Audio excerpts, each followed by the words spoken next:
దేవునికి స్తోత్రం కలుగునుగాక. క్రీస్తునందు ప్రియమైన విజన్ క్యూటీ ఫెలోషిప్ అనుదిన ధ్యాన కార్యక్రమ వీక్షకులందరికీ ప్రభువైన యేసుక్రీస్తు నామం పేరట ప్రత్యేక వందనాలు, శుభాలు తెలియజేస్తూ నేటి ధ్యాన కార్యక్రమానికి ప్రేమతో మిమ్మల్ని ఆహ్వానిస్తూ ఉన్నాను. ప్రియులారా, నేటి ధ్యానం కొరకై ఏర్పాటు చేయబడిన పరిశుద్ధ లేఖన భాగము ఆదికాండము 43వ అధ్యాయము 16 నుండి 34 వచనాలు. సమయానుకూలంగా నేను మీ నిమిత్తం ఒక 2 వచనాలు చదివి వినిపిస్తాను.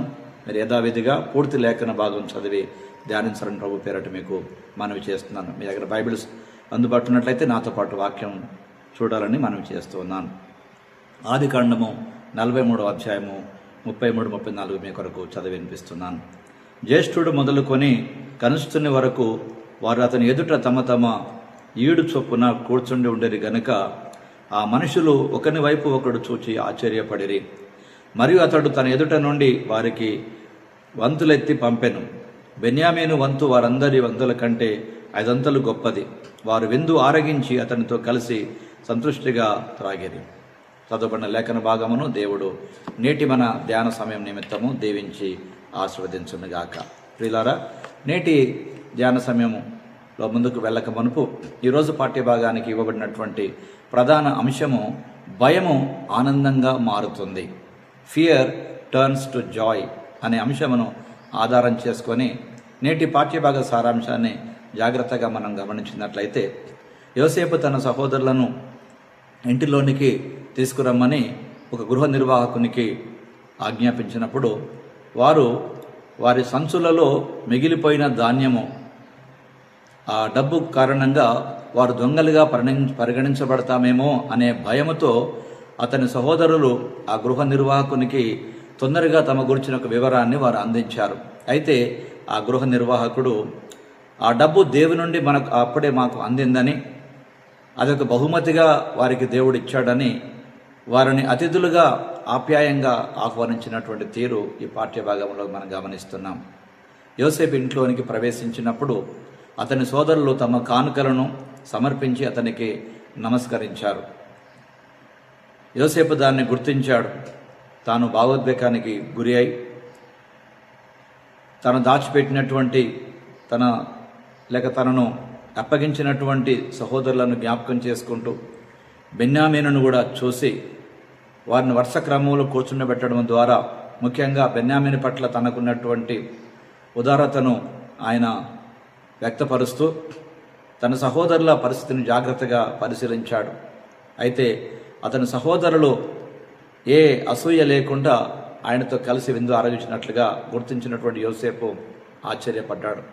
ప్రియులారా, భయంకరమైన పరిస్థితులు మన జీవితంలో కొనసాగినప్పుడు నిజంగా ప్రభుపై ఆధారపడితే ఆ భయము మన జీవితంలో గొప్ప ఆనందాన్ని ఎలా తెచ్చిపెడుతుందో ఈనాటి పాఠ్యభాగం మన ఎదుట ఓ సాక్ష్యంగా మనం కనబడుతుంది. ప్రియులారా, కాబట్టి ఈ వాక్య భాగంలో దేవుడు ఎవరు అని జాగ్రత్తగా మనం గమనిస్తే, దేవుడు యోసేపు కలను నెరవేర్చాడు. అనేక మలుపులు తిరిగినటువంటి సుదీర్ఘ ప్రయాణం తర్వాత ఆయన యోసేపు యొక్క 11 మంది సహోదరులను యోసేపు ముందు సాగిలపడేలా చేయడం ద్వారా దేవుడు తన వాక్యాన్ని నెరవేర్చాడు. తన అవగాహనకు మించినటువంటి బాధాకరమైనటువంటి కాలాన్ని సహించిన తర్వాత యోసేపు చివరకు దేవుని ప్రణాళికను గ్రహించగలిగాడు. క్రీస్తునందు ప్రియ సహోదరి సహోదరులారా, మన పట్ల దేవుని ప్రణాళిక విషయంలో మన మంచి విషయాన్ని గమనిస్తూ మనకు జరిగే ప్రతీది కూడా దేవుని ప్రణాళికలో భాగమని మనము ఎప్పటికైనా గ్రహించగలుగుతున్నామా?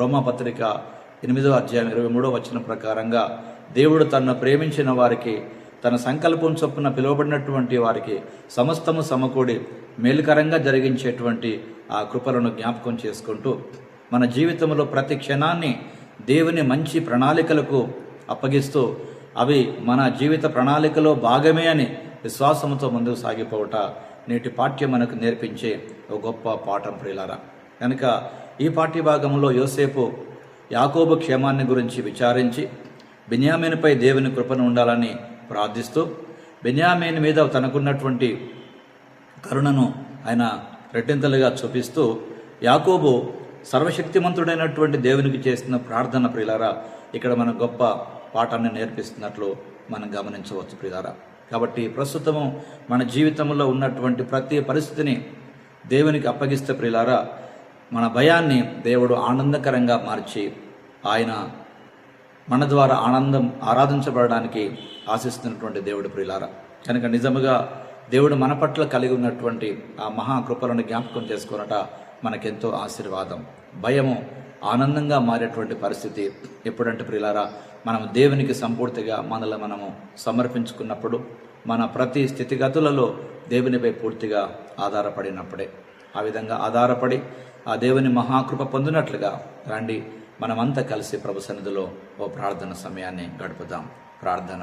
ప్రభువా, నీ కృపా మహిమను వీక్షిస్తూ దాని నుండి అనేక పాఠాలు నేర్చుకుంటూ వాటిని అనుభవిస్తూ మా జీవితాన్ని గడిపేలా మాకు సహాయం చేయమని, మీ వాక్యపు వెలుగులో మా జీవితాలను ఎప్పటికప్పుడు సరిచూసుకొని చక్కగా సాగిపోయే కృప దయచేయమని ఆది కాండములో నుండి ప్రభువా మీరు మాకు నేర్పిస్తున్న యాకోబు యోసేపుల జీవిత పాఠములను బట్టి మీకు స్తోత్రం చెల్లించి క్రీస్తు పేరట ప్రార్థిస్తున్నాం పరమ తండ్రి.